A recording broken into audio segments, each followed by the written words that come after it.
Pada 12 September 1984 lalu, terjadi sebuah kerusuhan di kawasan Tanjung Priok, Jakarta. Kerusuhan ini mengakibatkan sejumlah orang tewas dan beberapa lainnya luka-luka. Kerusuhan ini lantas dikenal dengan sebutan peristiwa Tanjung Priok. Begini kronologinya. Awal mula kerusuhan ini adalah percekcokan antara seorang bintara pembina desa, Babinsa, dengan warga. Ditengarai pada saat itu Babinsa meminta warga untuk melepaskan spanduk dan brosur-brosur yang tertempel lantaran dinilai tidak menganut paham Pancasila. Perlu diketahui bahwa pada saat ini pemerintah Orde Baru memang sangat melarang paham-paham dan ideologi yang anti-Pancasila. Jadi, apapun yang tidak mendukung paham Pancasila mudah menyulut para simpatisan Orde Baru. Siapapun yang tidak sejalan dengan garis politik rezim Orba maka layak dituduh sebagai anti-Pancasila. Ternyata hingga 2 hari kemudian spanduk tersebut tak kunjung dilepas oleh warga. Sehingga, petugas Babinsa Sersan 1 Hermanu pun mencopot spanduk yang dipermasalahkan itu sendiri. Saat melakukan aksinya mencopot spanduk yang tertempel pada Masjid Baitul Makmur, petugas tersebut diketahui melakukan pencemaran terhadap masjid lantaran tidak melepas alas kaki saat masuk ke dalamnya. Kabar petugas Babinsa mencopot spanduk di dalam masjid dengan masih mengenakan alas kaki ini pun membuat warga marah dan berkumpul di masjid. Pengurus Masjid Baitul Makmur, Syarifuddin Rambe, Sofwan Sulaiman, dan Ahmad Sahi mencoba menenangkan warga namun tanpa hasil. Warga pun sudah kadung emosi dan membakar sepeda motor petugas Babinsa. Buntutnya, pelaku yang diduga melakukan pembakaran yakni Syarifuddin, Sofwan, Ahmad, dan Muhammad Nur pun ditangkap aparat.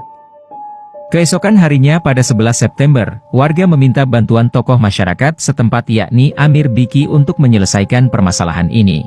Amir Biki menghubungi pihak-pihak yang berwajib untuk meminta pembebasan 4 orang jamaah yang ditahan oleh Kodim, yang diyakininya tidak bersalah.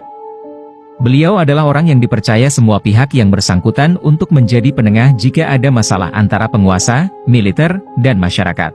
Namun ternyata, usaha Amir Biki untuk meminta keadilan sia-sia belaka.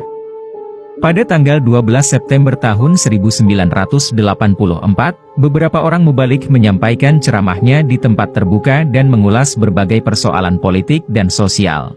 Di antaranya adalah kasus bentrok Babinsa dengan warga yang baru saja terjadi. Di saat ceramah telah usai, berkumpullah sekitar 1.500 orang demonstran bergerak menuju kantor Polsek dan Koramil setempat. Sebelum masa tiba di tempat, rupanya mereka telah dikepung dari 2 arah oleh pasukan bersenjata. Masa demonstran berhadapan dengan tentara yang sudah siaga tempur. Lalu kemudian terdengar suara tembakan diikuti oleh pasukan yang langsung mengarahkan moncong senjatanya kepada kerumunan masa demonstran. Dari segenap penjuru terdengar suara letusan senjata, tiba-tiba ratusan orang demonstran tersungkur berlumuran darah. Sebagian korban berusaha bangkit dan lari menyelamatkan diri, namun pada saat yang sama mereka ditembak lagi dengan menggunakan bazooka. Dalam beberapa detik jalanan sudah dipenuhi jasad manusia sedangkan beberapa korban luka yang tidak begitu parah berusaha lari dan berlindung ke tempat-tempat di sekitarnya. Saat tentara-tentara mengusung korban yang telah mati dan luka-luka ke dalam truk-truk militer, tembakan terus berlangsung tanpa henti. Semua korban dibawa ke rumah sakit militer di tengah kota Jakarta. Sedangkan rumah sakit lain diultimatum untuk tidak menerima pasien korban penembakan Tanjung Priok. Kerusuhan yang terjadi di Tanjung Priok ini menjadi salah satu bentuk kerusuhan besar dengan aksi pelanggaran HAM berat pada masa pemerintahan Orde Baru.